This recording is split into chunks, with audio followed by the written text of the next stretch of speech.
నుంచి బడ్జెట్ ప్రవేశపెడుతుంది కదా. అవునండి. దాంట్లో మీరు ఏం ఎక్స్‌పెక్ట్ చేస్తున్నారు? నిత్య మిడిల్ క్లాస్ నిత్యావసర సరుకులు తగ్గాలండి, పెట్రోల్ రేట్లు కూడా తగ్గాలండి. అదే అండి. సో అంటే ఇప్పుడు జీఎస్టీ ఉండాలంటారా, తీసేయాలంటారా? జిఎస్టీ ఉంచితే అన్నింటి మీద ఉంచాలండి, తీసేస్తే మొత్తం అన్నింటి మీద తీసేవాలి. గవర్నమెంట్కి ఇన్కమ్ వచ్చేట్లోనే గట్టా ఉంచుతున్నారు, పెట్రోలు అటువంటి వాటిల్లో. లేదంటే కొంచెం చిన్న చిన్న వాటి మీద తీసేస్తున్నారు. బట్టలు కంపల్సరీ నిత్యావసర వస్తువులు అనేది మనిషి కామన్గా బట్టలు కట్టేసుకుని వాటి మీద తక్కువ పెడుతున్నారు. కొన్ని వీటి మీద మొన్నేమో అంత లాస్ట్ 3 months బ్యాక్ ఏమో 2 lakhs దాటిన బైక్ ఏమో జిఎస్టీ ఎక్కువ పెట్టారండి, 80,000 దాకా పెట్టారు. అలా కాకుండా కొంచెం చూసి పెట్టాలండి, కొంచెం చూసి అందరికీ అందుబాటులో ఉండేలా పెట్టాలి. ఇప్పుడు శాలరీల విషయానికి వస్తే శాలరీస్ ఏముందండి, ఎప్పుడు పని చేసినా ఏ శాలరీ పెరిగేది ఏమి ఉండదు, రేట్లు కూడా పెరుగుతూ ఉంటాయి. సో ఈ విషయంలో ఎటువంటి సపోర్ట్ చేయాలి? సపోర్ట్ అంటే మన ఒకరి చేతిలో ఏముంటుంది సార్, అందరూ ప్రభుత్వం మీకు ఎటువంటి సపోర్ట్ చేయాలంట? కేంద్ర ప్రభుత్వం కొంచెం ఆలోచించాలండి, ఆలోచించి సరుకులు ఇచ్చేసి బాగా తగ్గించాలండి. నాకే కదండి, అందరికీ తగ్గేలా చూడాలండి. అంటే గత ఏడాదితో పోల్చుకుంటే ఎంత పెరిగాయి సరుకులండి? కాస్ట్ సరుకులండి శాలరీకి వచ్చే శాలరీకి సరిపోతుందా? వచ్చే శాలరీకే సరిపోవట్లేదు సార్ అసలు. మా మిసెస్ హౌస్ అండి, నేను స్టప్ అండి. నాకు 40,000 శాలరీ అండి, నాకు ఉండేది రెంట్ హౌస్ అండి. జూబ్లీస్ మస్తానగర్లో ఉంటాం. 8,000 రెంట్ అండి, only single bedroom single kitchen అంతేనండి. 8,000 అండి. కరెంట్ బిల్లు కూడా వాళ్ళు చేతికి ఇవ్వరండి, మంత్లీ 600 కట్టాలండి. ఇంకా సమ్మర్ వచ్చిందంటే వాటర్ సరిగ్గా ఉండదు కాబట్టి ఇక్కడ హైదరాబాద్లో ట్యాంకులు తెప్పిస్తారు, ట్యాంకుల కిందనే వేస్తారండి బిల్లు. రూమ్ రెంట్ కూడా అదే రూమ్ రెంట్లు చాలా దారుణమండి అసలు. సో రూమ్ రెంట్ కంట్రోల్ విషయంలో ఎటువంటి చర్యలు తీసుకుంటే బాగుంటుంది? రూమ్ రెంట్లు చర్యలు అంటే వాళ్ళు కూడా డిమాండ్ పెట్టే రెంట్లు పెంచుతున్నారండి. ఇప్పుడు మేము ఉండేది 8,000 అండి మస్తానగర్లో. కొన్ని చోట్ల అయితే 2K, 3K, 3K, 4K గట్రా 15,000 to 16,000 ఉన్నాయండి. డిమాండ్ పెట్టి ఇంకా అలా. అలానే గోల్డ్ కూడా విపరీతంగా పెరుగుతుంది. గోల్డ్ అంటే పాపం మరి బయట యుద్ధాలు జరుగుతున్నాయి కదా సార్, బయట బాగాలే కదండి పొజిషన్, దానివల్లే కదండి. కావాలని పెంచింది ఏమి ఉండదు కదండి. డాలర్ డిమాండ్ పెరిగితే దాన్ని బట్టి ఉంటుంది, కానీ మనం చేసేదే ఉందండి. సెంట్రల్ గవర్నమెంట్ కూడా చేసేదే ఉండదండి దానికి. మొన్న యూకేతో బాగా డీల్ కుదిరించుకొని అవి ఏమైనా రేట్లు కూడా తగ్గి మనకి అనుకూలంగా ఉంటే బాగుంటుందండి. అవునండి. ఫస్ట్ ఆయిల్ అండి, ఆయిల్ బాగా పెరిగిందండి. 6 months బ్యాక్ 135 ప్యాకెట్, ఇప్పుడు 153 అండి. అలాగా అంటే అంత అబ్జర్వేషన్ చేయం కదండి, ₹1-2 ధర అదండి.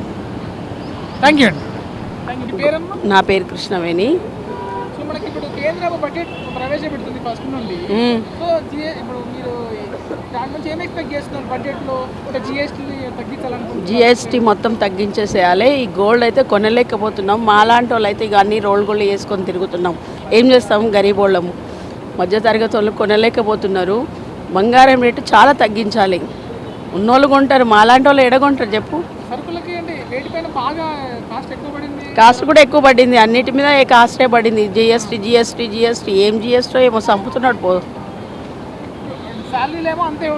శాలరీలు అంతే ఉంటున్నాయి, ఇవేమో బడ్జెట్ పెరుగుతుంది, బంగారం పెరుగుతుంది. మధ్యతరగతులు ఏడున్నోళ్ళు అన్నే ఉన్నారు. పైన ఉన్నోళ్ళు అవుతారు, లేనోళ్ళు అవుతారు. కొనలేకపోతారు, కొన్ని కంట్రోల్ చేసుకుంటారు. బాగా పెరుగుతారు. చాలా తగ్గించాలి, ఒక 50-60 దాకా తగ్గిస్తేనే బాగుంటుంది.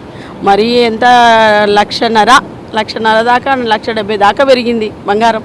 ఎవరు కొంటాం చెప్పు, మాలాంటి వాళ్ళు కొనలేకనే ఇవన్నీ అన్ని రోల్గలు కొనుక్కొని వేసుకుంటున్నాం. జిఎస్టీ తీసేయాలి, జిఎస్టీ తీస్తేనే మాలాంటి వాళ్ళు బతుకుతారు. Thank you. నా పేరు అఖిల్ రాజు అండి.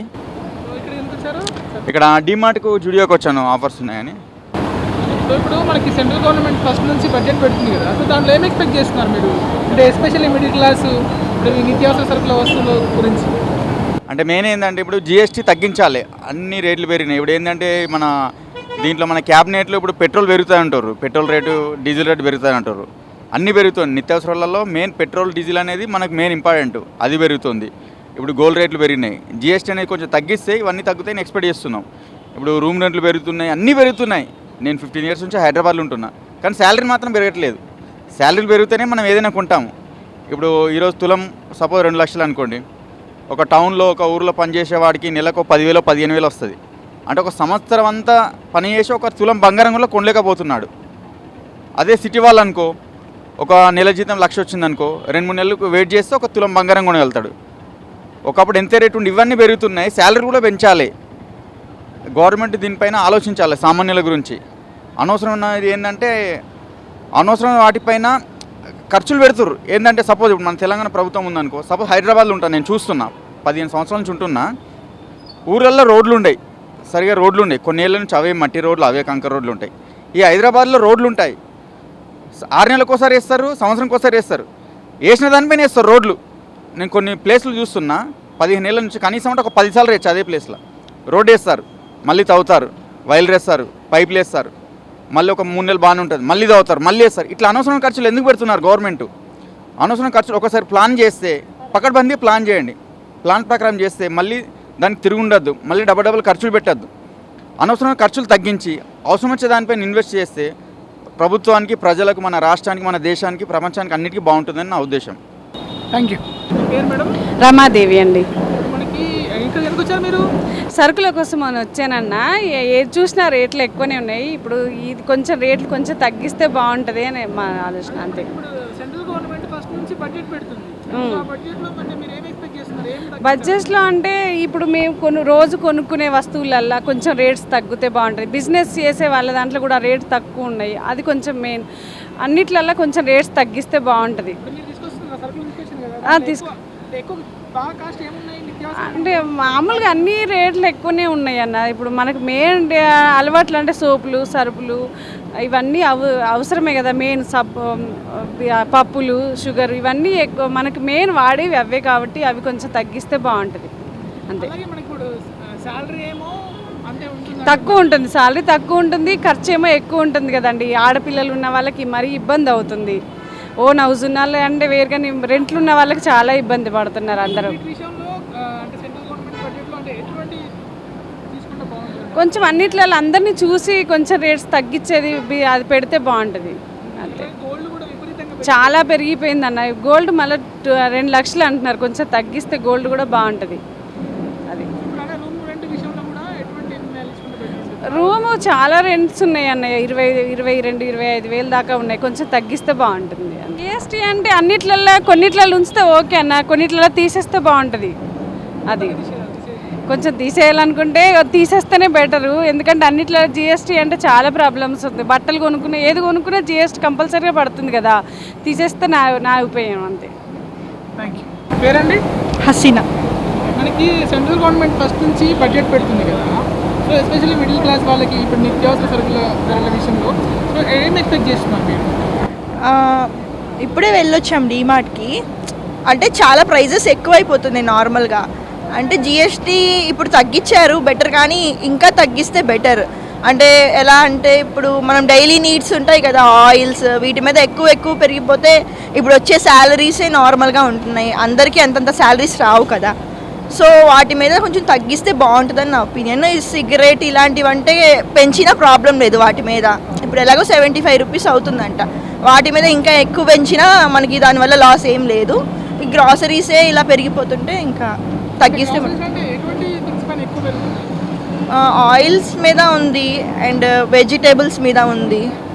కొంచెం మనకి డైలీ నీడ్స్ ఉన్న వాటి మీద కొంచెం తగ్గిస్తే కొంచెం మిడిల్ క్లాస్ పీపుల్ కొంచెం అవైనా వాటి వల్లే కదా ఉండేది, అవైనా తగ్గిస్తే కొంచెం బాగుంటుంది. అది అవును అవును అవును గోల్డ్ పెరుగుతుంది. ఇప్పుడు మ్యారేజ్ సీజన్ వస్తుంది ఫెబ్లో, ఇంకా మ్యారేజెస్ చేసుకునే వాళ్ళకి కొంచెం ఈ టైంలో తగ్గితే బాగుంటుంది. ఇంకా అలా ఎక్కువ అయిపోతూ ఉంటే ఇప్పుడు తీసుకోవడమే చాలా కష్టం. ఆ టైంలో తీసుకుంటే బాగుండే అనే థాట్స్ వస్తున్నాయి ఇప్పుడు ఉన్న రేట్స్కి. సాలరీ విషయం, డైలీ నీడ్స్ విషయం వస్తే ఇప్పుడేమో ధరలు మనకి సాలరీస్ ఎలా ఉంది రేషియో? సాలరీస్ పెరుగుతున్నాయి, ధరలు పెరుగుతున్నాయా, ఎలా ఉంది? అవును, శాలరీస్ ఏం పెరగట్లేదు. ఉన్న శాలరీస్ నార్మల్గా మిడిల్ క్లాస్ వాళ్ళకి నార్మల్ శాలరీసే ఉన్నాయి. ఎక్కువ ఉన్న వాళ్ళకి ఉన్నాయి, వాళ్ళకి ఏం అర్థం కాదు కదా. వాళ్ళకి అసలు ఏమీ అర్థం కూడా కాదు. మనకే అర్థమవుతుంది. ఇంకా అవి పెరిగేసరికి ఇంకా మేనేజ్ చేసుకోవడం కూడా కష్టం అయిపోతుంది. థ్యాంక్ యూ అండి. వేరే కంట్రీలో అయితే నార్మల్గా కొన్ని మంత్స్ వరకు లైక్ సేవ్ చేసుకొని మంత్స్ వరకు చేసుకోవచ్చు. బట్ ఇండియన్ పేరెంట్స్కి వచ్చేసరికి కొన్ని ఇయర్స్ నుంచి దాచిపెట్టుకుందంతా తన పిల్లల మ్యారేజ్ కోసమే చేస్తున్నారు. ఎందుకు అట్లా వేరే కంట్రీస్లో ఎందుకు అట్లా ఉంది, ఓన్లీ మన ఇండియాలో ఎందుకు ఇలా ఉంది అనేది అది నాకు తెలిసి డౌరీ విషయంలో కూడా ఎక్కువ ఉంది. అండ్ ఇక్కడ ఎక్కువ కూడా డిమాండ్ చేస్తున్నారు. వేరే కంట్రీతో పోల్చుకుంటే ఇంకా మనది ఇంకా చాలా తక్కువ స్టేజ్లోనే ఉంది. అక్కడే ఎందుకు అంతే తక్కువ యూజ్ చేస్తున్నప్పుడు మనం కూడా ఇంకా తక్కువలో ఉంటున్నప్పుడు తక్కువనే తీసుకోవాలి కదా. ఎందుకు మన దాంట్లో ఎందుకు చూస్తుంటే కొంతమంది హై రేట్ వాళ్ళు ఉన్నారు, లేదని అంటలేను. కానీ ఇక్కడ ఇండియాలో ఓన్లీ మిడిల్ క్లాస్ ఫ్యామిలీయే చాలా మంది ఉన్నారు. సో మిడిల్ క్లాస్ ఫ్యామిలీని బేస్ చేసుకొని ఆలోచించుకుంటే బెటర్. ఎందుకంటే హై రేంజ్ వాళ్ళకి వెళ్ళిన వాళ్ళు కూడా మిడిల్ క్లాస్ నుంచే కదా వాళ్ళు కూడా వెళ్ళింది. మరి వాళ్ళు కూడా ఆలోచించాలి కదా. శాలరీస్ విషయం రేషియో ఎలా ఉంది? శాలరీస్ ఏం లేదు, కొంతమంది ఇప్పుడు ఏమంటారు ఎక్కువ గెయిన్ చేసే వాళ్ళు ఎక్కువ గెయిన్ చేస్తున్నారు. అంటే తక్కువ చేసే అతను ఏంటంటే ఎక్కువ వర్క్ చేస్తున్నాడు. ఎక్కువ సాలరీ వచ్చేవారు ఏంటంటే ఇక్కడ తక్కువ ఎవరికి సాలరీ వస్తుంది అనేది వాళ్ళ మీద ప్రెషర్ పెడుతున్నారు. మీద ఉన్న వాళ్ళు మంచిగా హైలీగా ఉంటున్నారు, వాళ్ళ క్యాబిన్స్లలో ఉంటున్నారు. బట్ తక్కువ ఉన్న వాళ్ళు ఏంటంటే ప్రతిసారి ఎట్లన్నా తిరిగేసి వచ్చి వీళ్ళ మీద ప్రెషర్ పెడుతున్నారు. హై రేంజ్ ఉన్న వాళ్ళు తక్కువగా వర్క్ చేస్తున్న వాళ్ళ మీద ప్రెషర్ పెట్టేసి వాళ్ళు ఎంజాయ్ చేస్తున్నారు. ఇక్కడ తక్కువ ఎవరైతే ఉన్నారో వాళ్ళు అనేది ప్రెషర్ అవుతున్నారు. సో వాళ్ళకి స్ట్రెస్ టెన్షన్స్ వల్ల ఎక్కువవుతున్నాయి. డైలీ నీడ్స్ ఇప్పుడు గ్రాసరీస్ ఉంటాయి, వెజిటేబుల్స్, రైస్, ఆయిల్స్, ఇలాంటివి మిడిల్ క్లాస్ వాళ్ళ ఫ్యామిలీ కానీ ఇంకా లో మిడిల్ క్లాస్ ఫ్యామిలీ కానీ నార్మల్గా వీటిపైన ఉంటాయి. బట్ హై రేంజ్ వాళ్ళకి వచ్చేసరికి ఇప్పుడు వాళ్ళు వైన్స్ లైక్ బ్రీజర్, బీర్ వీటికి కూడా అంతగానో వీటిపైన పెడుతుంటే బెటర్. సిగరెట్ వల్ల ఆల్రెడీ దానిపైన రాసి కూడా ఉంటుంది మద్యపానం ఆరోగ్యానికి హానికరం అని. కానీ వీటిపైన ఎక్కువ పెట్టారు. ఏవైతే daily like middle class family నుంచి ఎట్లయితే రాబట్టాలి అనేసి వాళ్ళు ప్లాన్ వేసి మరీ తీసుకుంటున్నారు. అంటే మిడిల్ క్లాస్ ఫ్యామిలీ అంతమంది ఉన్నారనేసి, లేకపోతే హై క్వాలిటీ వాళ్ళు అంటే రిచ్ ఫ్యామిలీ వాళ్ళు తక్కువ ఉన్నారనేసి. ఎందుకు మిడిల్ క్లాస్ ఫ్యామిలీ వాళ్ళని టార్గెట్ చేస్తారు ప్రతిసారి?